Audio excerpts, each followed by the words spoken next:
Well, week 3 of the session is coming to a close, so we've got 4 more to go. As usual this time of year, we're here to tell you what went down and what's coming up. He's Andrew, and I'm Nate, and this is the DLC's Policy Corner.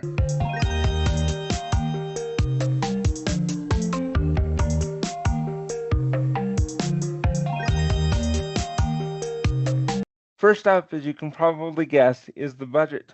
Social Services has heard all of their requests for appropriations, and we currently have the chair's proposed cut list. We haven't seen a chair's list of ranked priorities as of this recording, but we suspect those should be out before the weekend.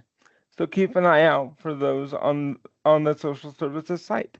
And we are currently pulling together our priority list, which will be on our website that we'll give you at the end.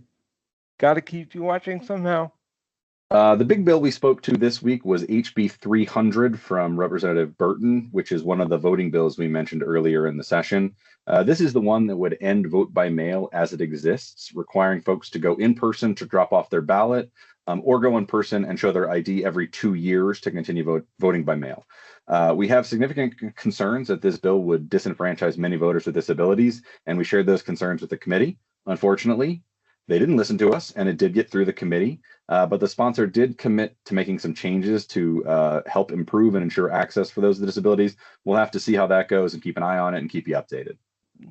The other bill we want to update you on is SB 199 that we briefly mentioned last week. This bill creates a separate guardianship for those with severe intellectual disabilities. As we noted, this bill exempts this population from the Guardianship Bill of Rights, but the concerns are that the definition of severe intellectual disability is very broad and could cover a lot more folks. Also, the bill allows these guardians to stop who the protected person can talk to and reduces access to the court visitor program. These two things give us a concern that guardians would have less oversight and could lead to more abuse of a vulnerable population. Finally, the bill treats a class of people with disabilities differently under state law, so we think that it could be an ADA violation.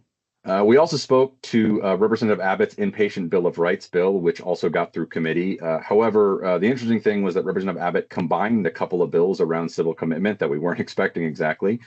We previously mentioned HB 276, which allowed for virtual civil commitment hearings and examinations. So we actually moved the Inpatient Bill of Rights language to this bill that was in HB 338. I know it's a bit confusing, and trust me, it's hard enough for Andrew and I, but the good news is the bill is moving forward. One other bill to note is Senator Weiler's SB 206. This is a large estate planning bill, but it includes the same language around voting for those with guardians that we mentioned in Senator Reeby's SB 167. The bill passed committee, but Senator Weiler has confirmed with us that there will be a substitute that will flip the presumption so that anyone with a guardian before May 7th of this year will be presumed to have the right to vote and hold office unless the order says otherwise. So, thanks for that, Senator Weiler.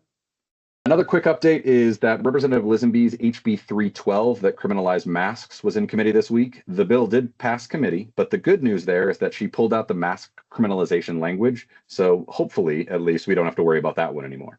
Last up is Senator Owens' SB 193. This bill creates the cost of living increase for DSPD providers, among other providers providing Medicaid services.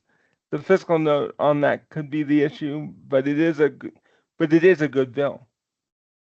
It sure is. All right. Well, of course, the hoodie had to come back this week because it was unseasonably hot. So the legislation must be getting warmer. As always, you can keep up with the bills and budget items we're following on our trackers, as well as our priorities for social services, our calendar, and all of our public comments on our website, disabilitylawcenter.org/issues/public-policy. We thank you all for watching, and we will see you next week.